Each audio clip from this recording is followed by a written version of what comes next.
Some stories hit harder because of where they happened. If this was a big city with a history of crime, maybe it wouldn't have felt so shocking.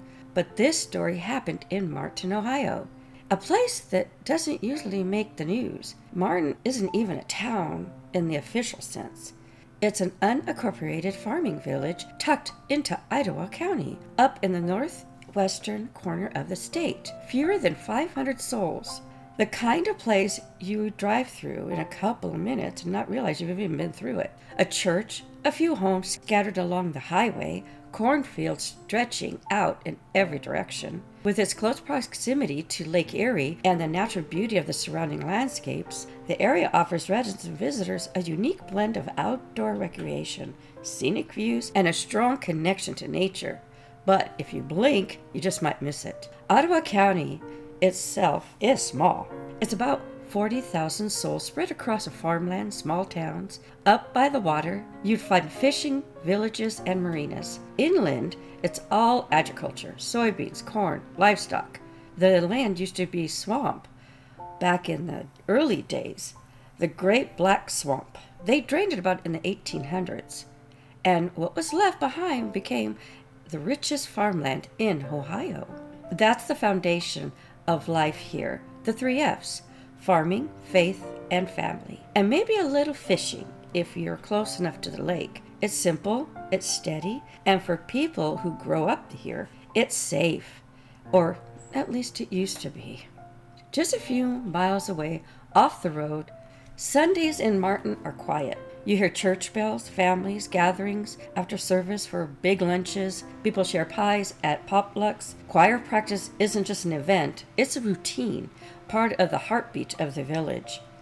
On Halloween morning, October 31st, 2010, 16-year-old Devon Griffin was right there in the rhythm, singing with the choir, same as always, outside the octagon costumes, and life in Martin rolled on, calm and predictable.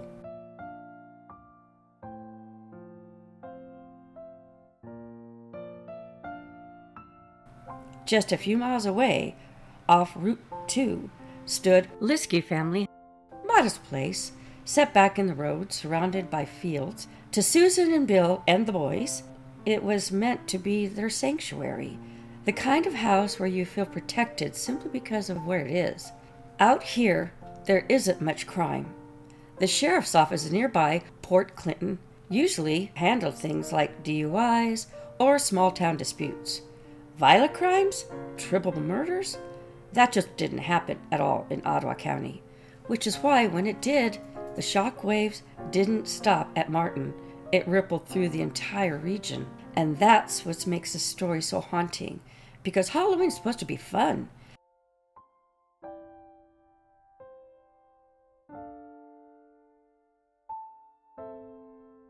The one day a year you get to play, pretend, laugh, eat too much candy. In 2010, while kids are out trick-or-treating, Martin was carrying on with the tradition. Something else was happening, something that would rip apart not just one family, but the sense of safety in the small towns like Martin was built on. To really understand the impact, you have to hold those two images side by side, children knocking on doors for candy, and a 16-year-old boy stepping into his home, expecting normal silence and finding the unthinkable. This is a story of the Liske family and the Halloween that changed Martin, Ohio forever, even to this day. Before we get into what happened, we have to pause here to talk about the people behind the headlines, because if we only focus on the crime, we lose sight of the family who lives there. Their lives are cut short. This is a story of Susan, Bill, Derek, and Devon. And in the small community like Martin, their names weren't just names on a piece of paper. They were people you'd see in the grocery store, in the pews on Sunday, or walking down Route 2 on a cool evening. Susan was a mother first and foremost. She poured her love into her two boys, Derek and Devon. Friends say she had this way of making everyone feel at home, no matter where you were. She carried the warmth, the kind that small-town moms often do, grounded, She was steady, always putting her boys first. For Susan, life in Martin meant security, a quiet home surrounded by fields, a place where she could raise her kids without the chaos in the city. Though she wanted her boys to grow up knowing stability, even when life itself wasn't always simple. Her oldest son, Derek, was 23. Derek had a strong protective streak, the kind of young man who took his role as an older brother seriously. He was close to his mom, almost like a teammate in keeping the household steady. In small towns like Martin, it's common for adult kids to stay close, to be the extra set of hands, whether it's helping with the chores, sharing meals, or just being there. That was Derek. He wasn't looking to run off to the big city. He found value in being rooted. Then there was Devon, Susan's younger son, just 16 years old. He was quiet, creative, drawn to music. He sang in the church choir, finding a voice of the community there. For Devon, Martin was all he knew, a place where his life was measured in seasons, school days, and Sunday services. At 16, your world is small, and for Devon's world revolved around school, faith, and family. He wasn't looking for trouble. Show up, did his part, and stay connected is what mattered to him. Susan had remarried her husband, William Bill Liske Sr. He was an Air Force veteran. Bill carried his discipline of the service into his civilian life. But more than that, he carried hope. He'd been through challenges. He wanted to build something steady with Susan. Bill had his own son, BJ, from the previous relationship. Bringing two families together into a blended home, it isn't easy, but Bill and Susan believed it was worth it. Their home off Route 2 was supposed to be their fresh start, a second chance at a family together. Family life in Martin wasn't about big city admissions.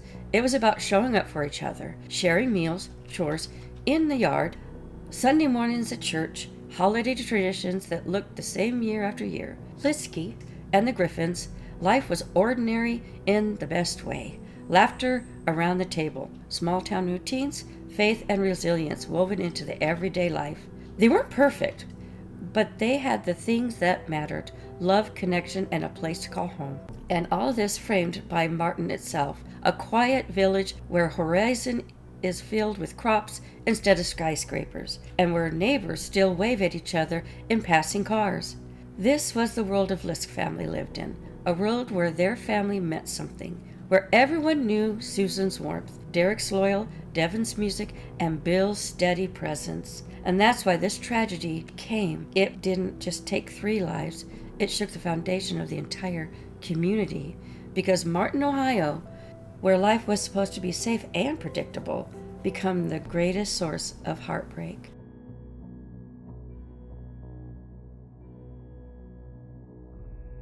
To understand what happened on Halloween, we have to kind of step back and look at the fractures that had been forming for years, because this wasn't random. Oh no, the storm that broke over Liske home had been building for a long time.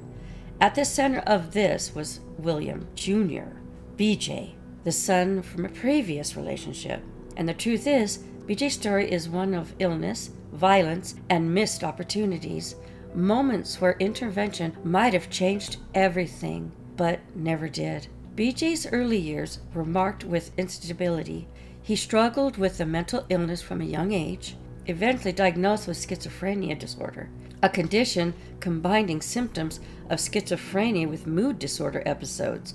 For those around him, this meant periods where he seemed fine, even normal, but when things shifted, it could spiral into paranoia, anger, and detachment from reality. These weren't just mood swings. They were full episodes that left family members on edge. As a teenager, BJ's behavior became harder to ignore. He lashed out physically.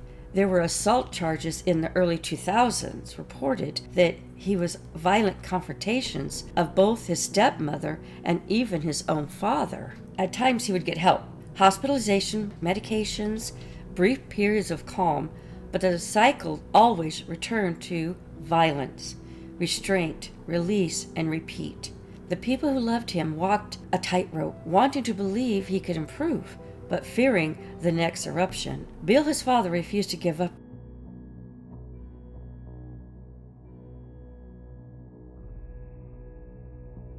Though he thought the outdoors might be the answer. And in Ohio, the outdoors is a language father and son share.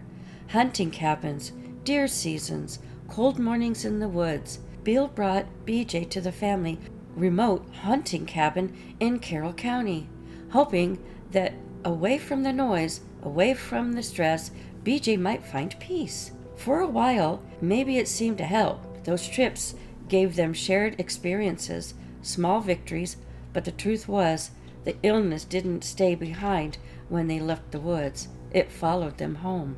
There were times when Bill sought legal guardianship of his son, hoping the courts would grant him more control over BJ's care. But the system is complicated. Mental health cases fall between cracks, too unstable for independence, but not meeting the threshold for permanent resolution.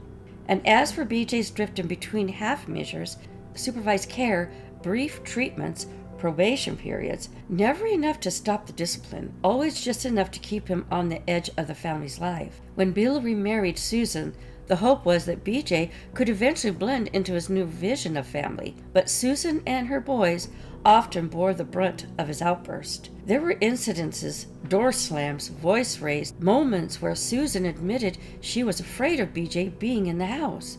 Derek, protective of his mom, carried his own unease, and Devon, still young, learned to tiptoe around the tension. It was fragile, a blended family, bonded by love, but stressed by one person's unraveling. Looking back, the signs were there. Hospital stays, police calls, court filings, pleas for treatment. But like so many families dealing with mental illness, the list carried on. They tried to manage it themselves, praying each new season might bring change. Instead, the problem followed them like shadows across a cornfield. Until Halloween, that is, in 2010, when those shadows finally took form.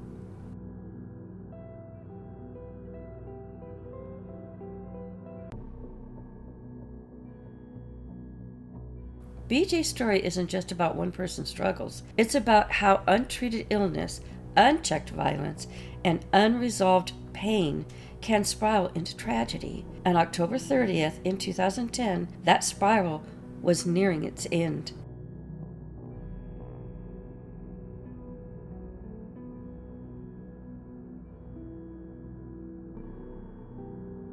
The weekend began like so many others in rural Ohio. October 30th, the air was crisp, corn ready to harvest. Hunters layered up in blaze orange across Idaho and Carroll counties. For Bill and his son BJ, this was a tradition. Deer season, time at the cabin, time away from the rest of the world. Just a father and son, walking through the forest, walking through the frosted fields, hoping maybe this trip would bring them closer. The two spent the day hunting in Carroll County, and to anyone on the outside it looked ordinary. Bill doing what countless fathers do, sharing the pastime, trying to build a bridge to his troubled son. That night, BJ didn't return to his own place. Instead, he came back with his dad to Martin, to the family home off Route 2. BJ spent the night on the couch, and in the small town farmhouse. That's not unusual. Guest family, or someone just passing through, that's normal. But for Susan and her sons, it wasn't a night free of tension. Devon was already gone, spending the evening away. Derek, protective as always, kept close to his mom. Susan herself had learned to tread carefully when BJ was around. Still, there was no screaming that night, no big incidents to raise alarms, just the fragile quiet of the family holding its breath. October 31st, Halloween. The morning began with peace. Devon woke up, headed to church, like he had always done every Sunday. The morning he sang with choir. Hymns filled the sanctuary. Neighbors filled the pews. It was ordinary, comforting, exactly what life in Martin was supposed to be. For Devon, this was his alibi, the safe place, surrounded by music and the community. He had no idea, just a few miles away, his world was unraveling, and he had not a clue. But BJ was still there, restless, withdrawn. And this wasn't just any Sunday. Divorce papers had been finalized just days earlier between Bill and his ex-wife. BJ carried grudges, bitterness, and anger that seemed to bubble up just beneath the surface. Whatever was running through his mind that morning, it would soon set off a chain of violence that no one in Martin could have ever imagined. By the early afternoons, kids were putting on costumes, pumpkins were glowing on the porches like normal. Families were preparing for their trick-or-treating. And then, that's when Devon came home, walked into the house after church, expecting nothing more than an ordinary silence at the farmhouse in the country. But when he walked into was not ordinary at all. It was the silence of something terribly wrong. It was heartbreak, tragedy, and the beginning of one of Ohio's darkest true crime stories. But Derek was supposed to stop by and help out with his aunt, but he never showed up. And his Aunt Lori grew very uneasy. She tried calling both Susan and Derek, but got no answer. Frustration turned to worry, so Lori reached out to Devon, Derek's younger brother, who had just gotten home, and Devon was unaware of anything unusual. He went straight up to his room and started playing video games. He hadn't yet checked on his parents or his brother, but when Lori's concerns spilled over onto him, reality hit in. Devon's voice turned to tremble as he called her back, distraught. Something wasn't right. Lori drove to the house. When she pulled into the driveway of her sister's home, the house was too quiet, unnerving, still. Inside, her worst fears became reality. Staggering back in shock, she fumbled for her phone and dialed 911.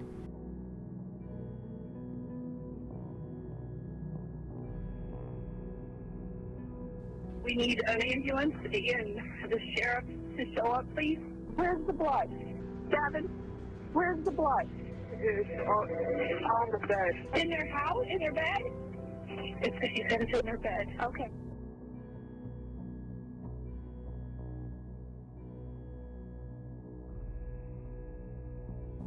Oh my God! Lori? I don't know. Bill's in the bed. He's dead. He's got to be dead. Okay. Don't touch anything, Lori. Okay. Don't touch anything. Okay. Did it look like maybe he was shot? Oh, he's either shot or stabbed or something.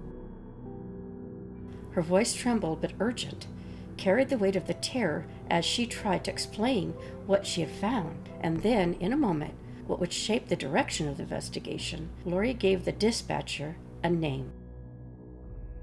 His son DJ was here last night. They were going to go hunting. They've had a lot of trouble with him, with the law. And he's threatened Susie before. Her nephew, William B.J. Liske, through her tears, she told the operator what the family already knew too well. B.J. had threatened Susan before. He had clashed several times with the household. His temper unpredictable, his presence unsettling. The confession over the phone, she told them, wasn't just a detail, it was a red flag. In those first critical minutes, it pointed law enforcement directly toward a suspect who had long been a source of fear within the family. And now 3 lives had stolen, and the shadow of those past threats came back with a vengeance of force.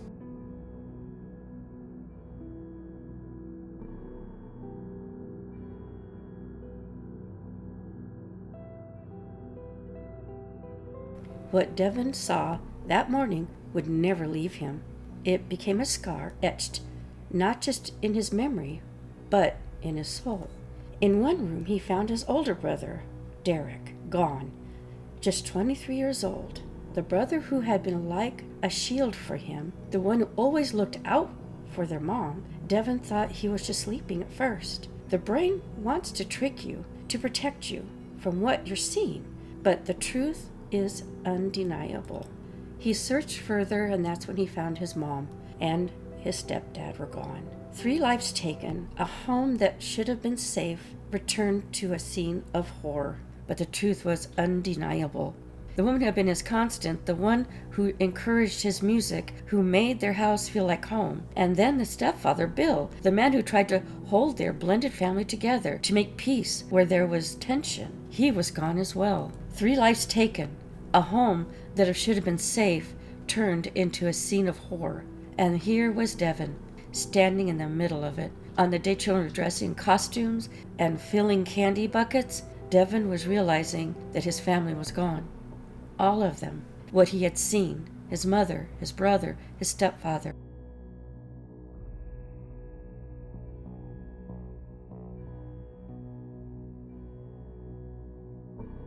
The first responders, those who didn't match the setting. Triple homicide? It didn't happen in Ottawa County. But as deputies rushed to Route 2, it became clear this was real. When deputies arrived, even the seasoned officers struggled to process what was happening and what they saw. In their careers, they'd handled bar fights, burglaries, maybe an occasional overdose, but nothing like this. A war zone inside a place that it should have been safe. 911 calls like this weren't supposed to happen in Martin. Not here, especially not off Route 2. News spread quickly in the small town. Neighbors saw the flashing lights, the police tape. They gathered in hush groups, asking the same question: how could this happen here?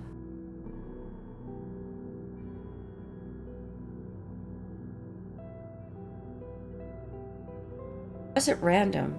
This was personal. And from the start, investigators had one name on the top of their list: BJ. BJ's history with the family was no secret, especially in the small town.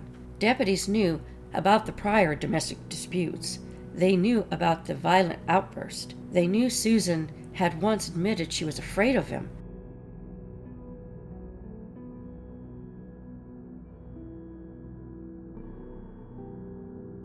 Just hours after 3 lives had been taken, BJ was nowhere to be found. Law enforcement moved quickly. Roadblocks, alerts to the neighbor counties, calls to anyone who might know where BJ had gone. For deputies used to chase down traffic violations, on occasion burglaries, this was something entirely different. A multi-county manhunt for a suspect for a triple murder. The search didn't last long. Investigators learned BJ had likely headed to the familiar ground, the family hunting cabin in Carroll County. It was about 170 miles southeast of Martin. The cabin was remote, tucked deep into Ohio's wooded hills, the kind of place hunters used to have a getaway during the deer season. For deputies, it was fitting. The same outdoor that Bill once used to bond with his son would now be where the son's fight ended. On Halloween night, officers surrounded the cabin. They prepared for a standoff. The suspect armed, unstable, and potentially ready to fight.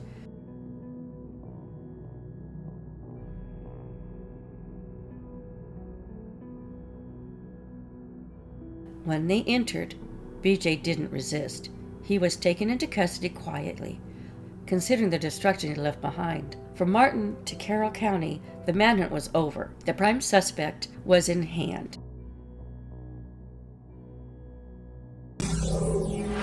New details now on the man accused of murdering 3 family members. He faced a judge this morning in Ottawa County Common Pleas Court. William Liske is charged with 6 counts of aggravated murder. Liske will be evaluated within the next 30 days to see if he's competent to stand trial.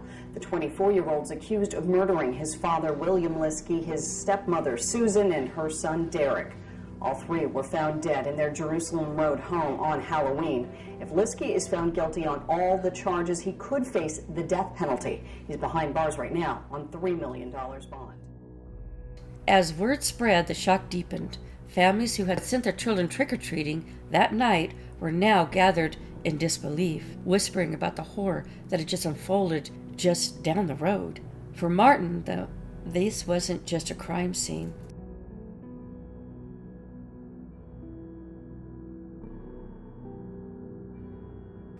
This was a tear in the fabric of small-town life.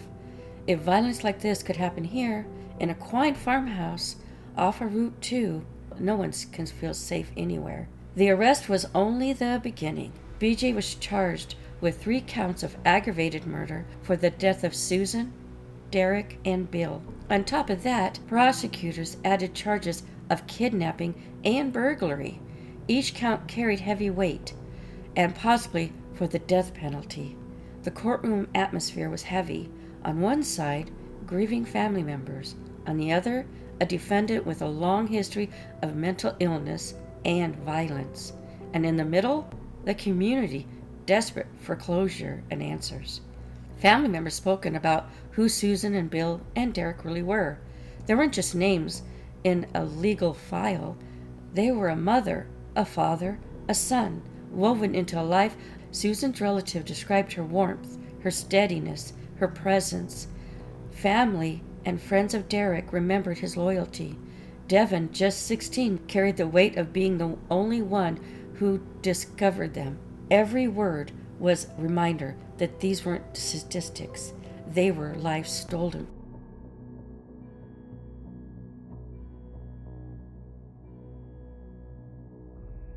In 2011, BJ avoided a full trial by entering a plea deal. He pleaded guilty to the murders in exchange for prosecutors removing the death penalty from the table. The sentence is life in prison without the possibility of parole. For some, it was relief, justice without drawn-out pain of a trial. For others, it felt incomplete. No verdict could bring back Susan or Derek or Bill. And no sense could ever ease the horror Devon had to walk into the Halloween afternoon. This case just isn't a story about one's family. It's a reflection of how fragile safety can be, about the importance of mental health care, about how unchecked illness and untreated violence can ripple out and devastate the entire communities. Reminds us that behind every headline there are people, real lives, real love, and real loss. Today, Route 2 still cuts across Martin, Ohio. The corn still grows, the seasons still change, but the shadows of Halloween 2010 remains there. We remember Susan, we remember Bill, and we remember Derek. And we carry the story forward, not just as victims of a tragedy, but as a reminder of how precious life and family and the community really are.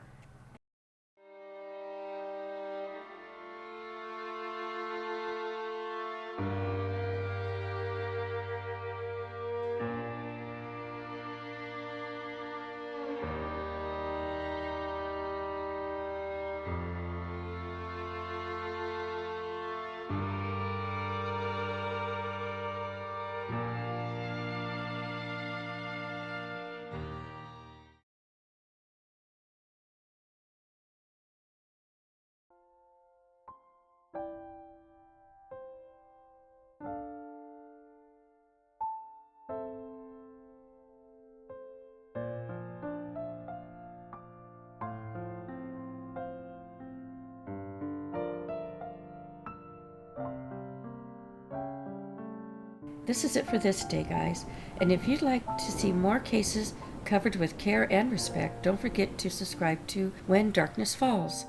It means the world to us, and we care, so please stay aware of your surroundings. The next case is already calling, so bye for now.